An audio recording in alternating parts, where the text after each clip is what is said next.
Hi friends, ఈరోజు corn starch లేకుండా ఎన్ని కూరగాయలు పెట్టానో చూడండి. వీటన్నిటితో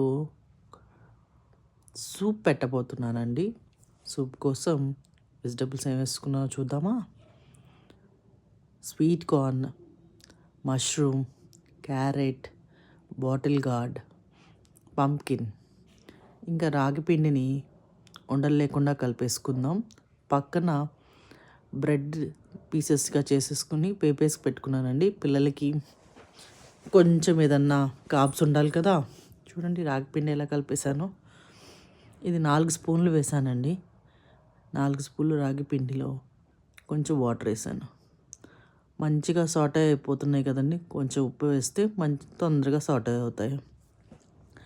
ఇందులో నేను బ్రాకలీ, మష్రూమ్, క్యాప్సికమ్ కొంచెం వేగిన తర్వాత ఇప్పుడు వేసానండి. మంచిగా కలియబెట్టుకుందాం.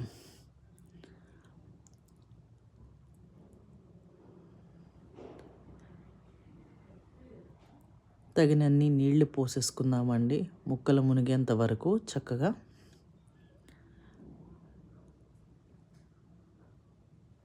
యాక్చువల్గా ఇవి మిక్సీ వేయాలండి కొంచెం ఉడికిన తర్వాత క్రీమీ టెక్స్చర్ కావాలనుకుంటే. కానీ నేను ఇలా ముక్కలు ముక్కలుగా సూప్ని తినడానికి, క్రంచీగా తినడానికి, స్టమక్ ఫిల్లింగ్గా, మనం మౌత్ ఫుల్గా తిన్నట్టు ఫీలింగ్ పోకుండా ఉండటం కోసం ఇలా ముక్కలుగానే ఉంచుతున్నానండి.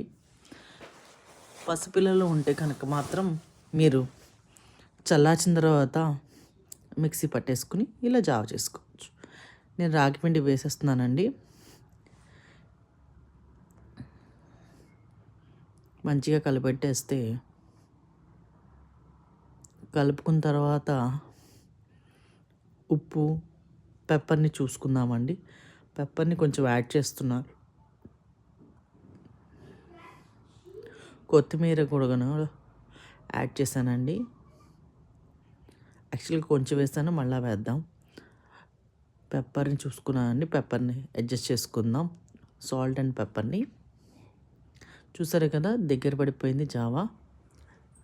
లెమన్ పిండేసుకుని ఇంకా మిగిలిన కొత్తిమీరని వేసేసుకుని మంచిగా సర్వ్ చేసుకుందామండి. చలికాలంలో కానీ, వర్షాకాలంలో కానీ, డైట్ చేసేవాళ్ళు కానీ, డయాబెటీస్ వాళ్ళు కానీ, ఎవరికైనా ఈవినింగ్ పూట 7 o'clock కల్లా ఇది పడితే ఆహా, మంచిగా ఆరోగ్యానికి ఆరోగ్యం, రుచిగా రుచిగా